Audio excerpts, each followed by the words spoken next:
Hello class, this shall be our third lecture for Maritime Strategy titled Evaluating a Company's External Environment.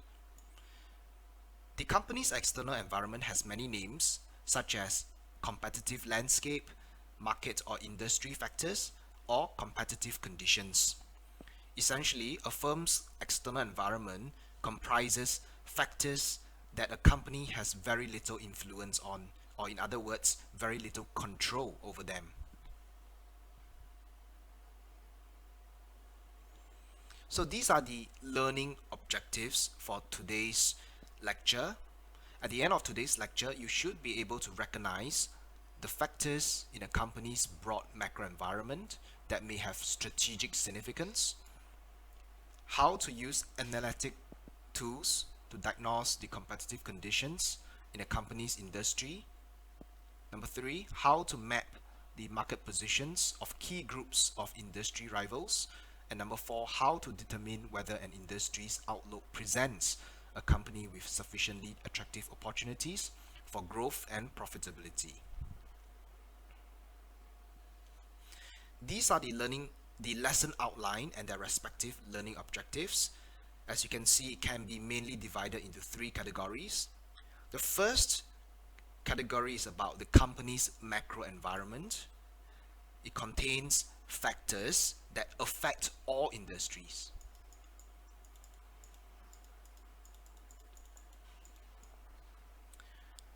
The second category is about the immediate industry and competitive environment of the company. So these are factors that only affect a specific industry. For instance, the shipping industry.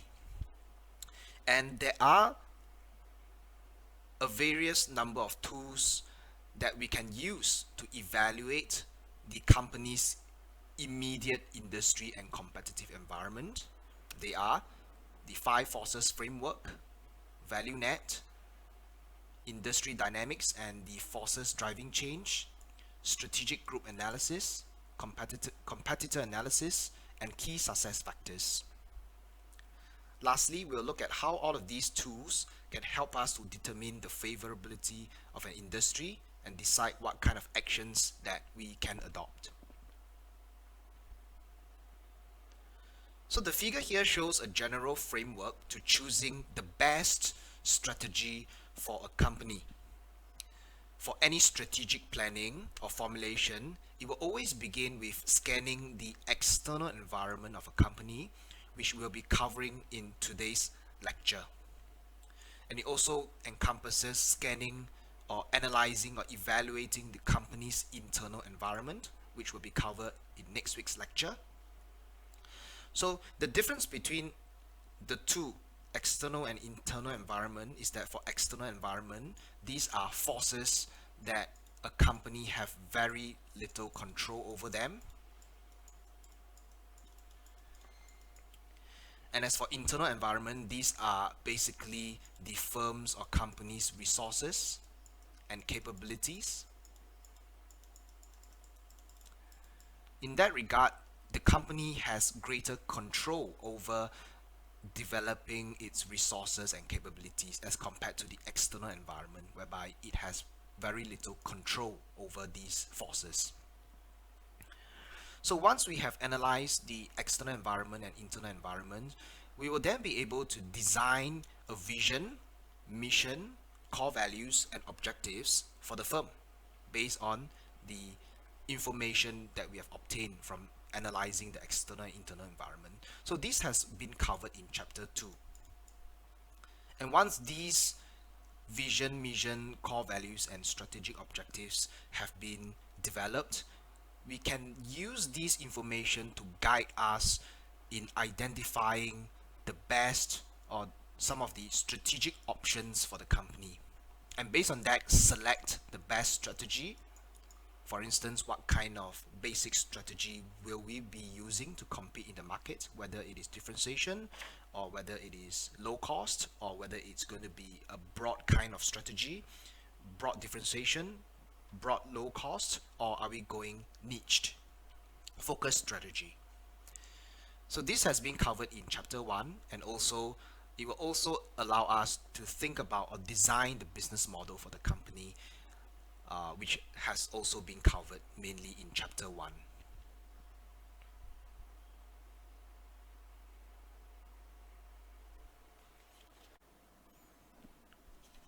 When we talk about a firm's external environment, it can be divided into two segments. The first being the macro environment, and the second, the immediate industry and competitive environment. So as mentioned earlier, the macro environment will affect all industries, whereas the immediate industry and competitive environment contains factors that only affect the industry that the company is operating in. So some of these factors would include the competitive forces from suppliers, forces from substitute products, forces or pressures from buyers, new entrants, and rival firms. So all these factors will only affect the industry that a company is operating in, for instance, the shipping industry. And as for macro environment, it will affect all industries. So this relates back to our first learning objective, which is finding out what are the factors that are of significance in the macro environment. So they include political factors, economic factors, social cultural forces, technological factors, environmental factors, and legal and regulatory conditions. As for political factors, an example would be tax from government. For instance, if Singapore today is to increase its labor tax, for instance, if they implement minimum wage or higher income tax, this will affect all the industries operating in Singapore. It makes doing business in Singapore less profitable or less attractive.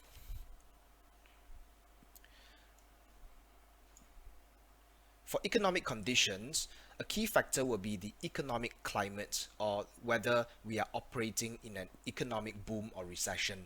For instance, during the economic recession, customers usually will become more price conscious, favoring services or products that are cheaper. And during economic boom, customers will become less price conscious, favoring more premium kind of products or services. Social cultural forces will include societal values, attitudes, cultural influences, and lifestyles. For instance, in the context of Singapore, Singapore is facing or experiencing an aging population. So in that case, we can expect that in the future there will be greater demand for health products and services, and more convenient and accessible transport services. So this will impact on the health industry and also the transport industry simultaneously. And also there has been a trend towards healthier lifestyles, and this will decrease demand for junk food and also increase and at the same time increase the demand for health supplements and healthier food diet or choices. As for technological factors, this will include the pace of technological changes and technical developments. For instance, there has been a rapid growth in the pace of technology as we move towards Industry 4.0. So there has been a lot of research done on alternative or sustainable fuels, and also in the area on artificial intelligence and more digitalization. So all of these technological improvement will have a positive impact on all industries, as companies now will be able to use these technologies to find ways to reduce their cost of operation or improve their revenue. Environmental factors will be related to issues concerning pollution or the protection of Earth's natural resources. So for instance, what happens if today there is a ban on plastic packages, and this will affect all industries, as now companies will need to source for more renewable materials that can be used to replace plastic packages. And this would affect the favorability or profitability of all industries, as it will incur more cost for them to source for renewable materials or substitutes for plastic packages. So lastly, legal and regulatory factors will cover laws that companies must comply. For instance, in light of the COVID-19 pandemic, Singapore has now asked that all employees to wear masks and undertake health screening tests or checks. So this will again affect all the industries, in particular their profits and their attractiveness in operating in Singapore's environment. We will now move on to our second learning objective, which is to use analytic tools to diagnose the competitive condition in a company's industry.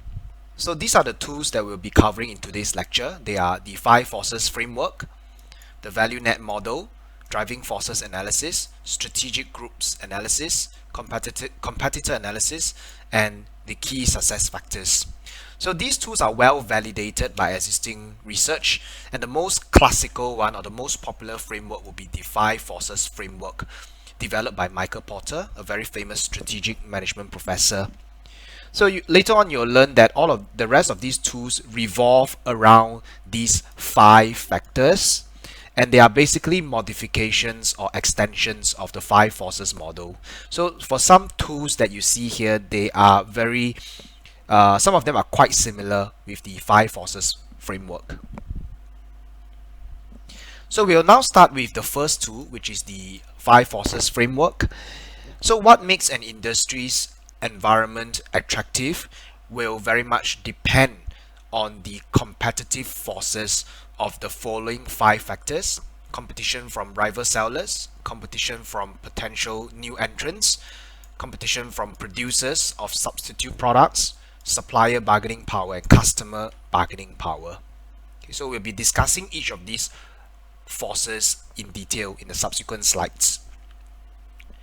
So this is just a graphical illustration of the previous slide showing how the 5 forces act on a company.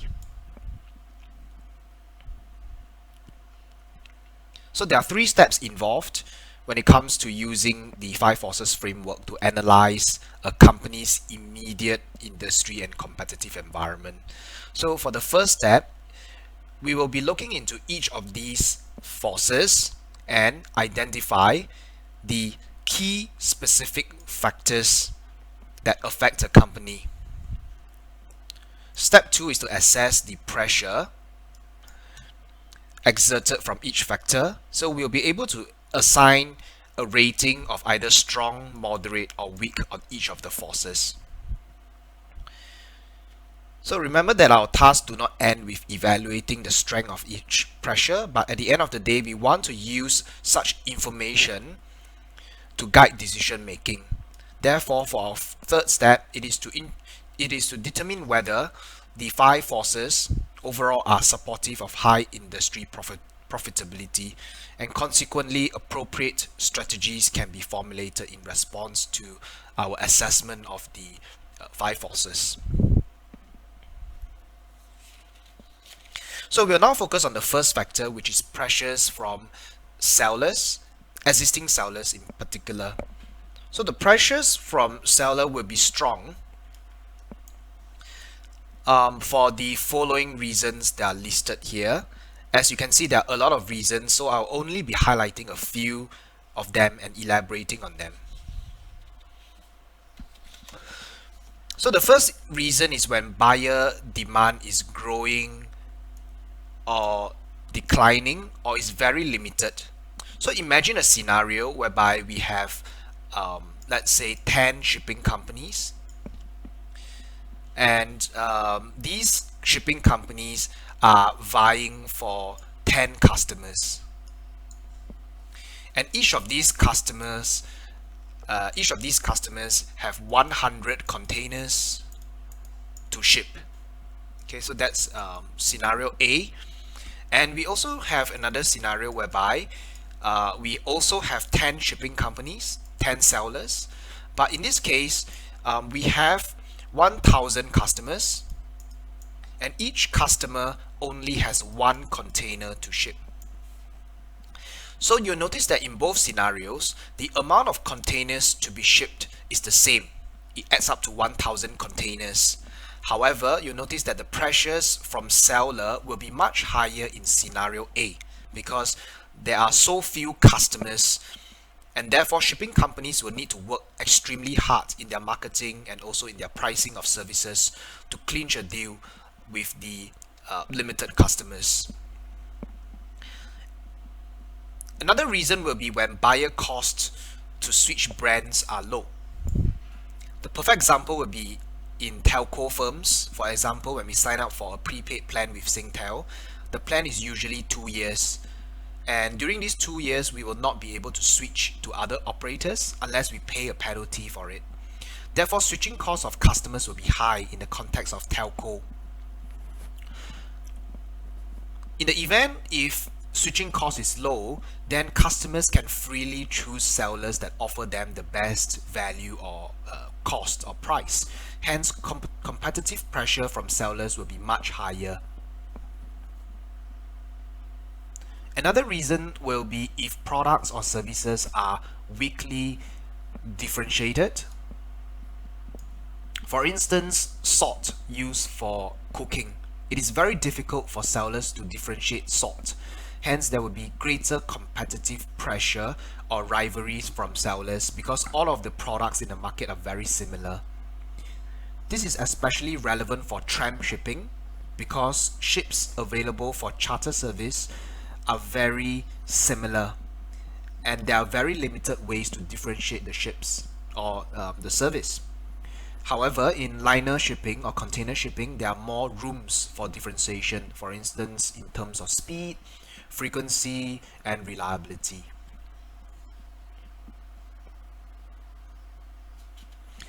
Okay, so now we'll look at the second competitive pressure, which are the threats of new entrants, which another acronym for it will be potential sellers. So the threat of entry is strong. It will be strong if the existing companies in the market are not able to make any form of retaliatory moves, or when entry barriers are low. So an example of retaliatory move would be when all the existing companies, the incumbents, collaborate and reduce price when there's any new entry into the market. So by reducing price, this will kill off any potential entrants or competition from these new sellers. New entrants will probably be deterred from entering the industry if they know that they won't be outpriced by the existing companies. As for examples of when entry barriers are high, the following reasons are listed here. So the entry of barriers of the transportation industry, for instance, which includes shipping, is generally high due to high capital requirements. Right. So this here we are talking about the transportation industry, and especially for shipping, because shipping is a very capital intensive industry. So not any firm can enter the shipping market unless they have very strong financial backing. Another reason that you'll notice in shipping is that, especially in container shipping, is that there's virtually or there are virtually no new entrants or competition, and competition is generally between existing competitors, and this is because the incumbents have too large of a cost advantage over potential entrants, and this is due to high economies of scales, and also the incumbents' expertise in reducing the cost of their operations. So another reason contributing to high barrier of entry will be strong network effects. So network effect is an economic concept whereby the more users using a particular product or service, the more value will be conferred to the users. So the best example I could think of is the Xbox versus PlayStation. So for instance, there are 10 of us, and in scenario A, um, 5 of us decided to buy Xbox and 5 of us decided to buy PlayStation. And we compare it with another scenario B, whereby all 10 of us bought Xbox and none of us bought PlayStation. So you'll notice that the experience with using Xbox in scenario 2 will be more positive. Right? The more people playing Xbox will be better than just having 5 in each category. And the reason is that in the case of the second scenario, we get to play Xbox with all our friends online. So the level of enjoyment that we can obtain from the second scenario will be much greater than the first scenario, whereby we only get to play with 4 other friends. Therefore, in an industry where network effects are strong, the entry of barrier will be extremely high for new entrants. As a result, you'll notice that there are not many console developers except for Microsoft Xbox, Sony PS, PlayStation, and Nintendo Wii because of such network effect at play. This prevents any potential new entrants into the market. The third competitive pressure will be from substitute products. In general, the pressure will be high or strong when good substitutes are readily available and attractively priced. For example, competitive pressure for fast food chains in Singapore at NTU would be relatively high. That's because there are many good substitutes and they are attractively priced, such as McDonald's, Burger King, KFC, Long John Silver. So these substitutes are comparable in terms of their quality and taste, and there's almost no switching cost involved.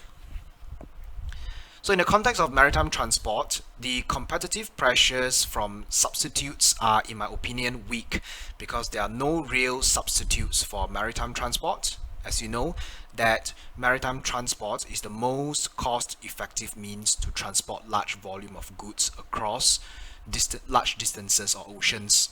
So we'll discuss this further in the tutorial. As for these signs that competition from substitutes is strong, we'll ignore this section because I don't think this information is really helpful. So we'll now move on to the fourth competitive pressure, which is supplier bargaining power. So in general, the pressure or power is strong when products or services are in short supply. So for example, a few months back when we faced a shortage of surgical masks, and these suppliers of masks have high bargaining power, and this immediately we can see that there has been a sharp increase in prices of masks as a result of this high bargaining power from our suppliers. So another contributing factor will be when the suppliers' products or services are very differentiated. For instance, branded goods or luxury goods. They are all very differentiated in terms of their design, in terms of their style. So if you want a particular design, we can only buy from that brand, from a brand. So this will give luxury brands a lot of bargaining power and hence opportunities to charge higher prices. Another point that I would like to briefly highlight is when there are no good substitutes for what the suppliers provide. For instance, Microsoft Office, there are no real substitutes for it. This will also increase the bargaining power of Microsoft in the sale of their products. So the last competitive pressure will be from buyers, or in other words, customers. Their bargaining power will be strong if their demand is weaker than supply. In that case, buyers have the opportunity to choose from different suppliers or alternatives. Therefore, they will have higher or stronger bargaining power. Another factor leading to strong bargaining power is when products or services are standardized. As mentioned in the previous example, the sale of salt. So from the seller perspective, it is very difficult to differentiate their products, salt. And this gives buyers the opportunity to choose or to switch between brands. And this confers buyer a strong bargaining power. Another factor would be when buyers are large and few in number relative to number of sellers. In that case, buyers will be able to exploit sellers by choosing the seller that offers them the best value or price. So buyers will also be price sensitive when they are earning very low profit margin from the products that they are selling. So in that case, they will become price sensitive about the supplies that they are buying from the suppliers.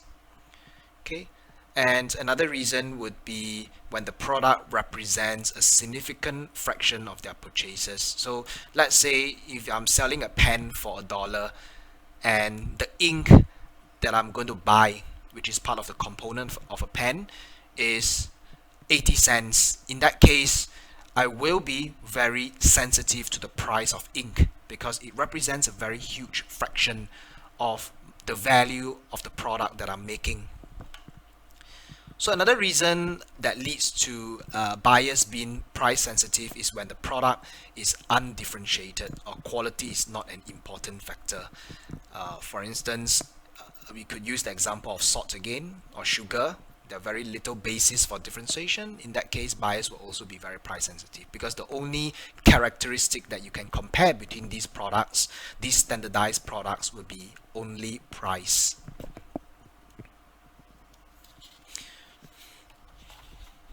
So once we have completed step 1 and step 2 in the 5 forces analysis, we'll then be able to determine whether the collective strength of the 5 competitive forces are conducive to good profitability. So we can ask ourselves the following questions to determine whether the forces are conducive to good profitability. Whether the state of competition in the industry is stronger than before or stronger than normal. Can the industry firms expect to earn decent profits given prevailing competitive forces? Are some of these competitive forces sufficiently powerful to undermine industry profitability? So note that even just one powerful competitive force will make the industry unattractive. You don't have to analyze all 5. Sometimes even just one will make the entire industry very unattractive in terms of profit potential. So once we have decided whether the overall environment is profitable or not, then we can formulate actions that can be taken by the company, which I shall further elaborate later towards the end of the lecture. We will now look at the second tool that can be used to evaluate the immediate industry and competitive environment, the value net model. Essentially, the value net model is very similar to the 5 forces model that we have discussed earlier, and there are only a few differences or additions that we can see between the two models or between the two tools. Okay, so the first difference that we can observe between the value net model and the 5 forces model is that the value net model focuses also on the interaction of the industry participants. If we refer to the 5 forces model, we are only examining the pressure coming from these different participants. We are only looking at these pressures. Whereas for the value net model, it looks at the interaction between these participants as well. And that is the key difference that we can observe between the value net model and the 5 forces framework. The second difference that we can see is in terms of the participants in the model. So basically the value net model consists of customers, which are originally from the 5 forces framework, as well as suppliers, your sellers, and also competitors. In this model, they have combined the 3 participants from the 5 forces framework as competitors. So one would be the substitutes, the other is potential entrants, and the other would be the other sellers, or we call them the incumbents. So they have combined all these 3 participants into group them and they form competitor under this competitor category. So the additional participant that we see will be complementors. They are producers of products that enhance the value of the focal firm's products when they are used together.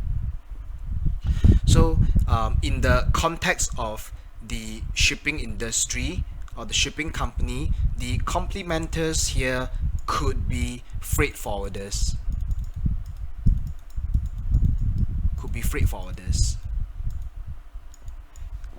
The reason is that because they will be arranging last mile transportation services and storage services for the customers of a shipping company.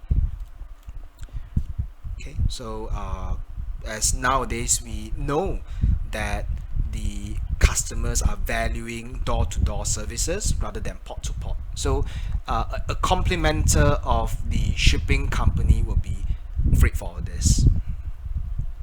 We will now look at the third tool, which is driving forces analysis.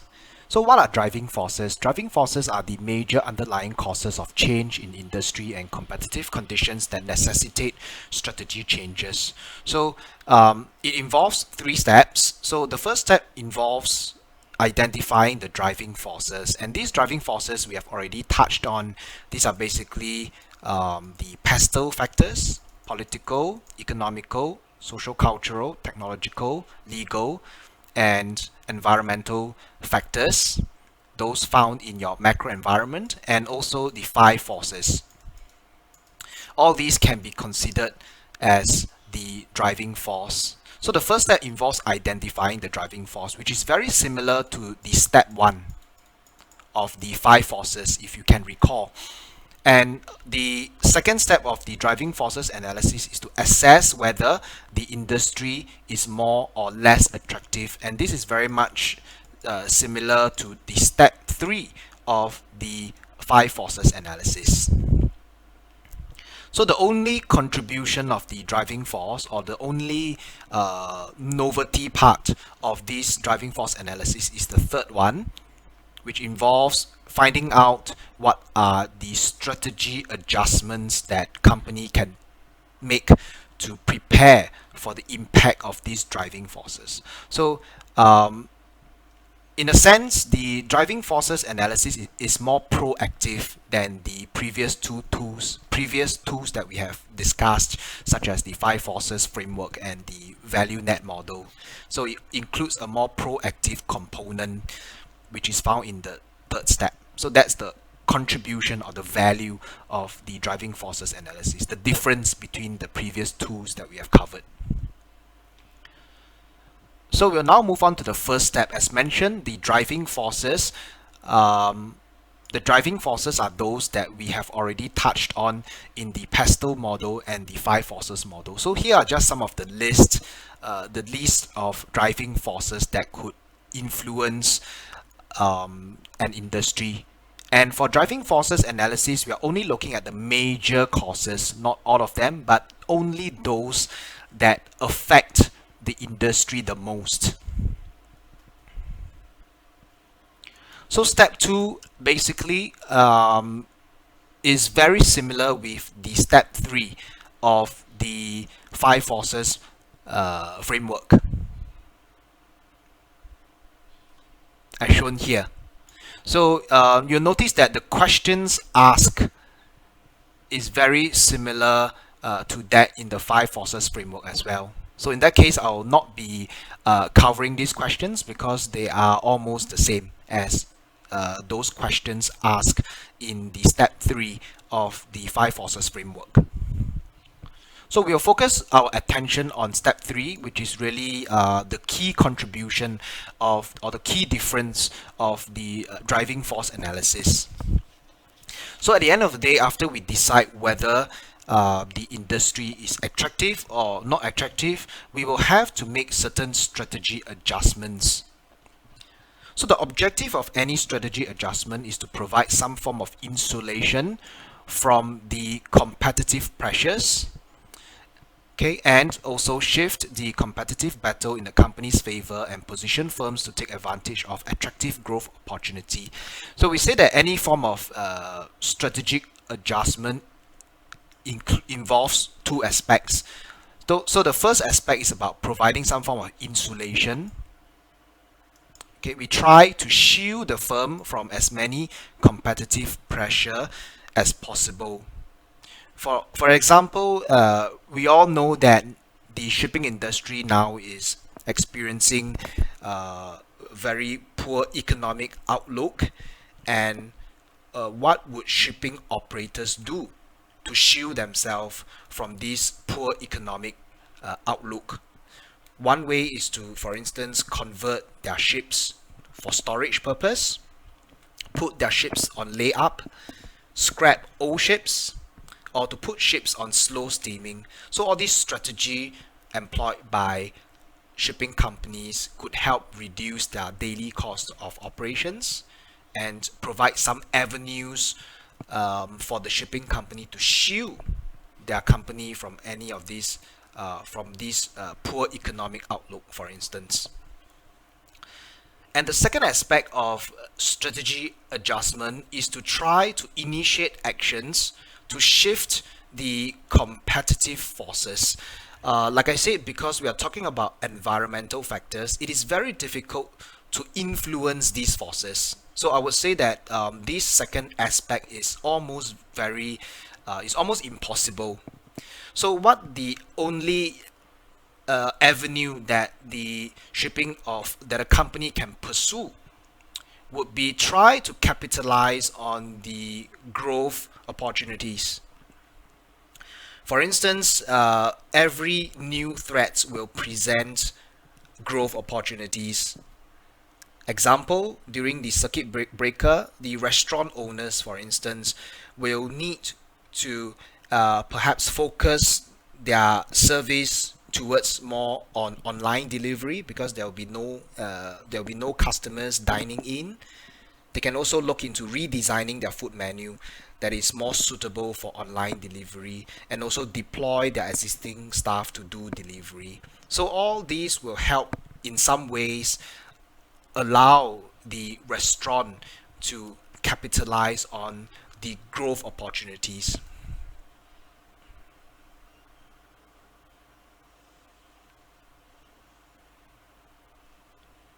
So these are some additional questions that can guide us in the strategy adjustment. So in this for this slide, I'll be using the cruise industry as an example.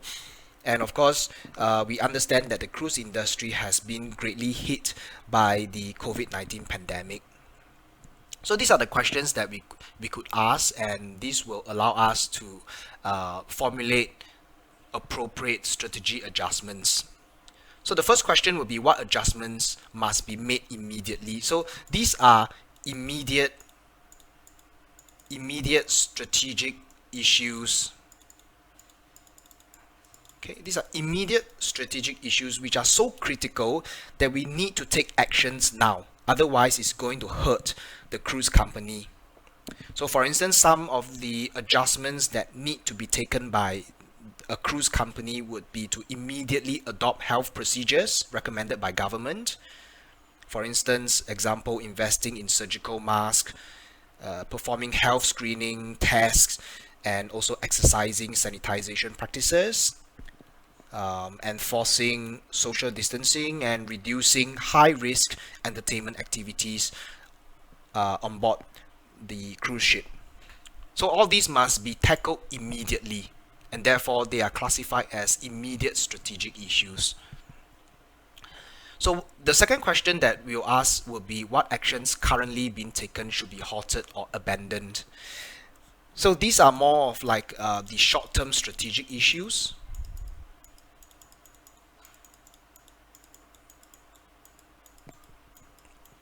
For instance, for the cruise company, one of the most important issue that they will be managing will be cash flow, because they will be receiving negative cash flow at least for the next year. So having positive cash flow is extremely important, or at least trying to conserve this cash flow. So one of the strategy here would be to stop any buying of new cruise ships, stop upgrading any facilities on the cruise ships, and also offering less recreational activities. So all these will help reduce the outflow of cash.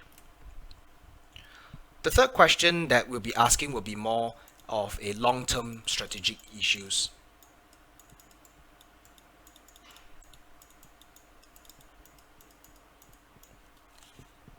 Okay, so basically what we could do now to prepare, to anticipate for any changes in the future. So for the cruise companies, they might be thinking about training of their staff in anticipation of any new health regulations, design new cruise ships to comply with this regulation, and perhaps also looking into planning and redesigning their recreational activities to incorporate more activities that poses less of a health threat to the customers or the travelers.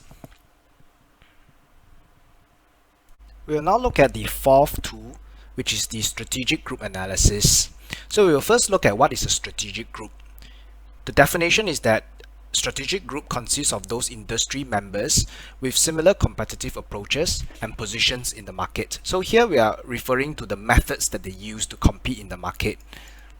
As long as their methods are very similar, they can be considered as part of a particular strategic group. For instance, KFC and McDonald's can be categorized into the same strategic group because the methods of their of how they operate in the market is very similar.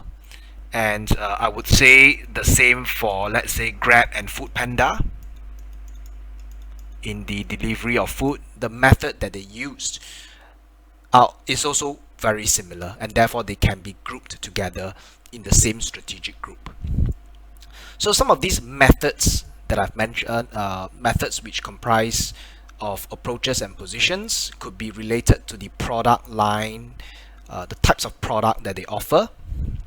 So in the case of KFC and McDonald's, very similar. They are both offering fast food, and the same for Grab and Foodpanda, the delivery of food. So emphasizing on the same distribution channels. So in the case of KFC or McDonald's, the distribution could be brick and mortar or delivery. And also for KFC and McDonald's, they use identical technological approach. So there are two ways that you could order your food. One is using the self-service technologies. If you happen to visit the physical fast food chain, if not, if you want to order online, you could use applications, or you could use you could log into their website to make your order. So the technological approaches for KFC and McDonald's are also very similar, and the same applies for Grab and Foodpanda, which is through mobile applications. And the same for KFC and McDonald's, their products are very similar. They offer fast food, fried food, and they try to offer very fast service in terms of service as well, and technical assistance. So as long as they exhibit very similar methods, we can classify this group of competitors or group of members into a strategic group. So here are the steps involved in constructing a strategic group map. First, we try to identify what are the characteristics or what are the methods as listed here that delineate the strategic approaches used in the industry. So that's the very first step. And then we will start to plot a map, a two-variable map, which means it's a two-dimensional graph using pairs of competitive characteristics. So for instance, let's make this A, having comparable product line breadth and emphasizing the same distribution channels as B. Okay, so we can plot the graph now based on these two variables or characteristics.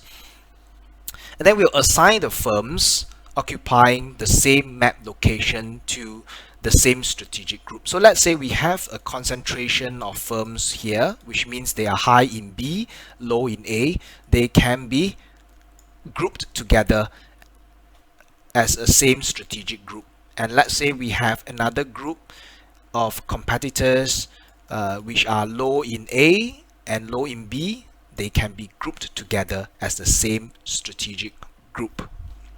So we group them by drawing circles, as what I've done earlier, and the size of the circle should be in proportion to the revenue that all of these members are making. So these are the general steps involved in constructing a strategic group map. So what is the value of doing strategic group analysis? So by doing such analysis, it helps us to identify which members are our close rivals and which are distant rivals. Okay, so not all map positions are equally attractive, so prevailing competitive pressures from the industry 5 forces may cause the profit potential of different strategic groups to vary. So certain driving forces may favor some strategic groups and hurt others. For instance, if I'm to plot a graph whereby the x-axis represents the price of the product, and we have two strategic groups, one groups that are focused on low cost and another group focused on providing premium products. So in the case of economic recession, then these environmental force will favor the companies that applies the low cost strategy, and probably not favor the companies that apply more of a differentiation strategy. And of course, the result will be opposite if it's in the case of an economic boom. So here are some variables that we can use, like for instance, the price, as I've used earlier, the geographical coverage, local, regional, national, or global, the product line breadth, a wide breadth of products, or whether it's just offering a few products, the degree of service offered, right? No frills would be in the case of low cost carriers, your budget airlines, right? In that case, it's in a very limited way, or it could be full service, like our Singapore airline provides full flight services, including meals. So we can also use distribution channels, for instance, retail, wholesale, internet, or multiple. The degree of vertical integration, it could be no integration, partial, or full. So we look at how backward integrated is the company. Okay, so for instance, a manufacturer, if it is to go vertically integrated, it means that it is also participating in the supplier's business. It might be supplying itself with materials. And also we can look at the degree of diversification into other industry. Right, for instance, if you look at Maersk, it's not just offering container shipping services, it's also offering port services, right? And also they have some investments in retailing as well.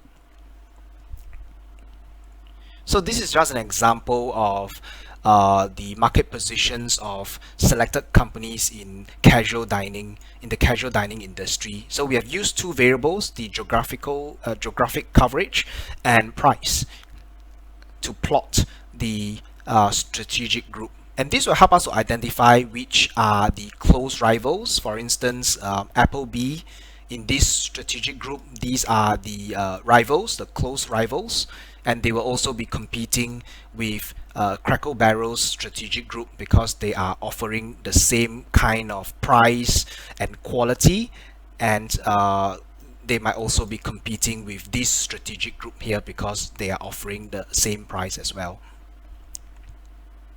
So we'll now look into our fifth tool, which is competitor analysis, the SOAR framework. So here we are only looking at one competitive force, which is from competitors. And the objective of competitor analysis is to collect competitive intelligence from your rivals and from there make an educated guess and or to anticipate what is their likely strategic moves. So here are some signals of the likelihood of strategic moves made by competitors, and very often they will make moves when they are under pressure to improve their financial performance or market standing, or they have already publicly announced of their intention to make a certain move, or this information is gathered by the company's own intelligence units. Very often, strategic moves from competitors are anchored on their current strategy. If they are employing, for instance, low-cost strategy, they will be. You could almost expect that there will be certain strategic moves that they will be adopting, and some strategies related to differentiation will not be adopted. So strategic moves of the company will also be anchored on the competitors' resource and capabilities. Very often, the strategy would be used to strengthen their resources, or it could be to correct a weakness. So the strategic moves can also be influenced by the objectives of the company. By analyzing the vision, mission, core values, and objectives of the competitors, we will be able to guess what are some of the strategic moves that the competitor will be making, and also what are some of the assumptions that they held, their beliefs, for instance, their core beliefs. So the last two will be key success factors.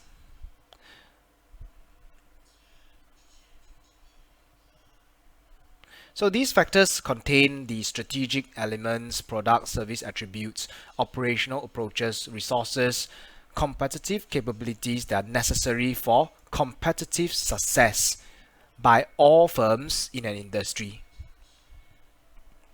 So of course, these factors will vary from industry to industry. For instance, if we are to compare between the food and beverage industry against the shipping industry, so some key success factors will differ. For example, food and beverage, a very important product attribute will be the taste, right?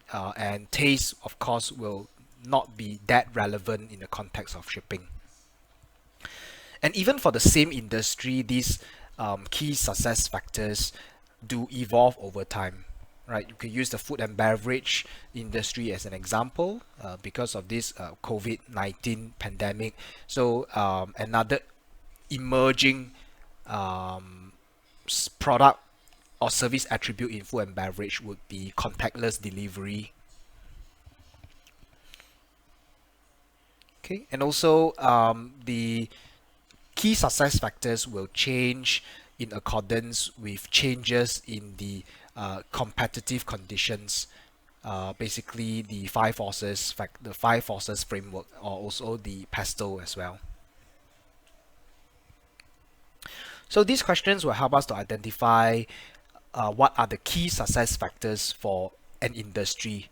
So we look into the what are the crucial product and service attributes that buyers would consider when choosing among competing brands. So these will provide information for companies to differentiate their products based on these pertinent product attributes or service characteristics. So the second question would be, would be the resources and competitive capabilities that are necessary for a firm to have to be successful. Of course, for tech companies, a very important resource would be knowledge, right? The competency, the talent pool that they have, and also, for instance, patents as well. All these would be extremely important for tech companies, technology companies. And we not only look at the product attributes and service and also the firm's resources and capabilities, we also look at what are some of the shortcomings that a company should probably avoid to avoid a competitive disadvantage in the industry. So by asking these questions, it will help a company identify what are the key success factors in its industry. So now we come to the last part of the lecture, which is the industry outlook for profitability. So obviously, an industry environment is attractive if it presents above average profitability, and it is not attractive, it is unappealing low, referring to the profit here. So here are some of the factors that we would consider in assessing the industry attractiveness, and we have already covered these factors. If you realize, for instance, the first factor is about analyzing the macro environment of the company, and this would relate to the PESTEL framework. And the second factor would be whether there are strong competitive forces that are squeezing the industry profitability to subpar level. So here we are referring to the five forces framework. The third factor is whether the presence of complementers and the possibility of cooperative actions that will improve the company's prospect. So complementers, so we are referring to the value net model. The fourth factor, whether industry profitability will be favorably or unfavorably affected by the prevailing driving forces. So it's based on the driving force analysis or driving force framework. Whether the firm occupies a stronger market position than rivals. So the keyword here is the market position. So obviously we are referring to the strategic group analysis. Okay, so the sixth factor is whether this is likely to change in the course of competitive interactions. So here we are talking about the competitive analysis or competitor analysis. And lastly, how well the firm's strategy delivers on industry key success factors. So we are referring to what are some of the key success factors that will affect the industry attractiveness. So in assessing the external environment of a firm, we usually apply more than one framework. We apply a few, right, to make sure we have a more comprehensive assessment of the attractiveness of the industry. So industry attractiveness is not the same for all participants of all members in or all firms in the same industry. So it depends very much on whether the company has the resources or capabilities to be successful and profitable in the environment. So it's very much grounded on a firm's resources and capabilities, which we will cover in chapter in the next chapter, chapter 4. Okay, so industry outsiders may conclude that they have the resources to easily hurdle the barriers to entering an attractive industry. Of course, when they have the resources, then they might feel that these barriers to enter the industry might be insignificant. But for some other outsiders, it might be unattractive to them because they do not have the resources to enter the market. So one example would be the shipping industry. If the shipping market is doing really well now, if you are in an industry outsider, you can only join the industry if you have huge amount of financial resource enough to build or buy a ship. Then you'll be able to participate in the shipping market. Okay, so very much how attractive an industry is will depend on whether the company has the right resources and capabilities. Okay, so here, as mentioned, after we have assessed whether the industry is profitable or not, the most important thing is to formulate strategy to in response to our assessment. Okay, so of course, if the industry is attractive, then the company should invest aggressively to capture the opportunities and to improve its long-term competitive position in the business. Okay, if it's unattractive, then perhaps the company should protect its present position, invest cautiously, and also look into the potential of investing your money in other industries which are more profitable. And lastly, if the company is operating in a really unattractive industry, then perhaps the best option for the company is to find a buyer to buy over its business, or sell it to a rival, for instance, to acquire its business. So to recap, we have covered the following 4 learning objectives. The first learning objective is to recognize the factors that will have strategic significance to a company broad macro environment. So these factors would include the political factor, economic factor, social cultural factor, technological factors, legal factors, and environmental factor. So apart from the broad macro environment which has impact on all industries, there's also the existence of the immediate competitive environment of a company that only affects the industry that a company is operating in. And we have covered 6 broad analytic tools. The first one would be the 5 forces framework, which covers 5 competitive forces from suppliers, buyers, substitutes, seller, and new entrants. The second tool would be the value net model, which is very much similar to the 5 forces model, with the exception that it looks into the interaction between the participants. And number 2, it combines a few participants in the 5 forces model to form the competitors. And it introduced a new term called the complementers. So these are the 3 main differences between the value net model and the 5 forces model. The third tool would be the driving force analysis. Okay, so driving force analysis looks into the major competitive pressure that we can identify from the Pasteur framework or from the 5 forces framework. And based on these significant or major competitive pressure, we try to initiate strategy adjustments.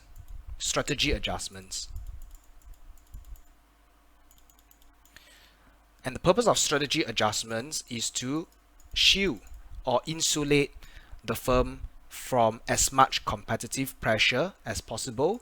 And number 2, to shift this competitive pressure to the favor of the company. The fourth tool will be strategic group analysis, and basically we look into the different competitive position of a company's competitors and try to identify who are the closest rival to the company and who are its distant rival.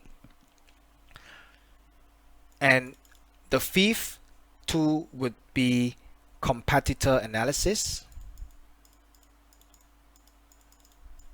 And the purpose is to obtain as much competitive intelligence from rivals and try to anticipate what are the possible strategic moves that are most likely be initiated from the competitors. So these moves would very much be anchored or built on the competitor strategy, resources, beliefs, and objectives. The last analytic tool would be the key success factors. And in key success factors, we are trying to identify what are the products or service attributes that are needed or that are being used by buyers to evaluate a product or service, or in their selection of product or service.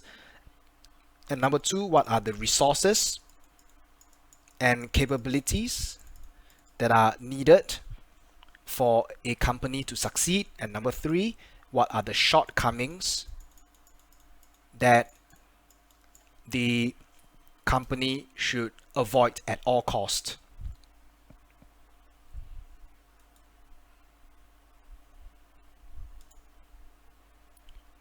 So we'll skip the third learning objective because it's too specific and it's not very important.